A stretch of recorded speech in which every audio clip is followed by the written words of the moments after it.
In the pre-dawn haze of June 19, 1944, aboard the Japanese aircraft carrier Taiho slicing through the Philippine Sea, Vice Admiral Jisaburo Ozawa stood on the bridge, the salty spray misting his uniform as the hum of engines vibrated beneath his feet, his eyes scanning intelligence reports under the faint glow of a lantern, reports that detailed American shipbuilding feats so improbable they seemed like fabrications from a fevered dream. This moment, as Ozawa prepared for what Tokyo deemed the decisive confrontation of Operation A-Go, encapsulated the turning tide of the Pacific War, where the Imperial Japanese Navy, once unchallenged in its expansion across Asia and the islands, now faced an adversary whose response to Pearl Harbor had not been capitulation, but an industrial awakening that redefined the scale of modern warfare. The reports in Ozawa's hands spoke of Liberty ships, those unassuming cargo vessels churned out by American yards, not as mere transports, but as harbingers of inexorable defeat, their rapid production mocking Japan's carefully calibrated strategies of swift conquest and limited engagement. The Japanese High Command had anticipated a different war entirely, one rooted in the lessons of Tsushima and the swift victories of 1941 to 42. They envisioned a United States weakened by isolationism and internal divisions, a nation of merchants and farmers too soft for prolonged sacrifice, expecting that the devastating strike at Pearl Harbor would force Washington to negotiate peace on Tokyo's terms, preserving Japan's gains in China, Southeast Asia, and the Pacific. Admirals like Yamamoto Isoroku, who had planned the attack, harbored private doubts, warning in 1940 that, in the first 6 to 12 months of a war with the United States and Great Britain, I will run wild and win victory upon victory, but then, if the war continues after that, I have no expectation of success. Yet the prevailing ideology dismissed such cautions, presuming American resolve would crumble under initial losses, much as Russia had in 1905. Instead, what unfolded was a relentless surge of materiel across the ocean, where Liberty ships loaded with tanks, aircraft, and supplies sustained Allied offensives from Guadalcanal to the Marianas, their hulls cutting through waves that Japanese submarines could no longer dominate. The reality that stunned Ozawa and his peers was the sheer velocity of American production, documented in intercepted dispatches and post-war interrogations.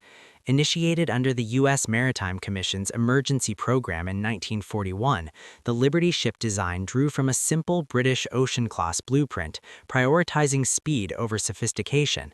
441 feet long, 57 feet wide, with a 2,500 horsepower triple expansion steam engine propelling them at 11 knots, each capable of hauling 10,800 deadweight tons of cargo. 18 shipyards across the United States from Baltimore to Portland adopted assembly line methods pioneered by industrialists like Henry J. Kaiser, replacing traditional riveting with welding to slash construction times. The first vessel, SS Patrick Henry, laid down in April 1941 and launched that September after 244 days, symbolized the program's modest beginnings. But by 1942, efficiencies soared. The average build time plummeted to 42 days, with yards launching 3 ships every 2 days on aggregate. In a feat that captured global headlines, the SS Robert E. Peary was assembled at Kaiser's Richmond Yard No. 2 in California from November 8 to November 12, 1942, keel laid to launch in just 4 days, 15 hours, and 29 minutes, a record verified by the Maritime Commission and celebrated with fanfare, including a choir at the christening. By war's end, 2,710 Liberty ships had been completed, comprising the largest single-class fleet in history, their output enabling the transport of 75 million tons of cargo, including 12 million tons of ammunition and 8 million tons of aviation fuel, sustaining operations that reclaimed island after island. Interwoven with these facts was the recurring echo of the shipyard whistle, that piercing call summoning waves of American workers, men, women, Rosie the Riveters, to their shifts, a sound symbolizing the collective abundance of a nation where labor unions, federal incentives, and wartime unity transformed factories into fortresses of production, each blast heralding another vessel sliding into the water, another testament to freedom's capacity to outpace tyranny's ambitions. Japanese intelligence had captured whispers of this sound in reports from neutral observers, describing how it rang out day and night, coordinating 24-hour operations that Japan, with its strained resources and feudal hierarchies, could never replicate. Post-war testimonies from Japanese officers revealed the depth of their disillusionment.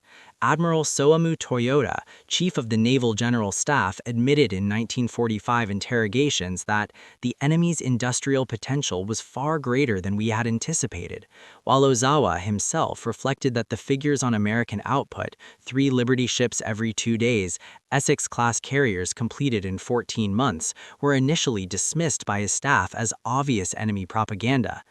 Captured documents from Tokyo's naval ministry showed estimates of U.S. shipbuilding at 80,000 tons annually in the 1930s, grossly underestimating the wartime surge to 300,000 tons per year, fueled by acts like the 2022 Ocean Navy Bill, which authorized 1.3 million tons of warships.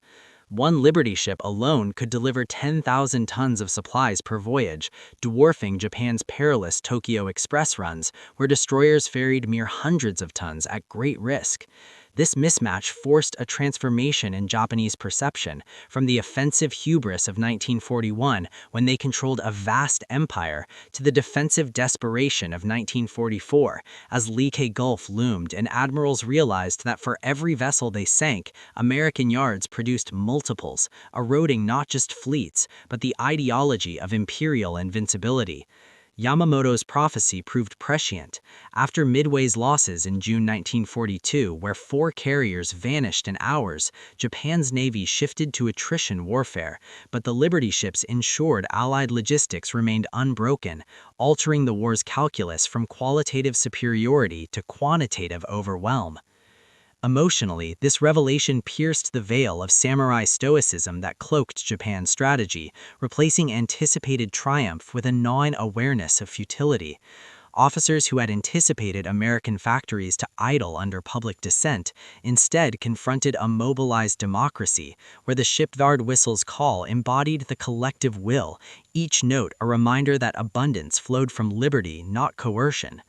By 1943, as U-boats in the Atlantic and submarines in the Pacific claimed 200 Liberty ships, 7% of the total, the program absorbed the losses without falter, launching replacements faster than enemies could target them.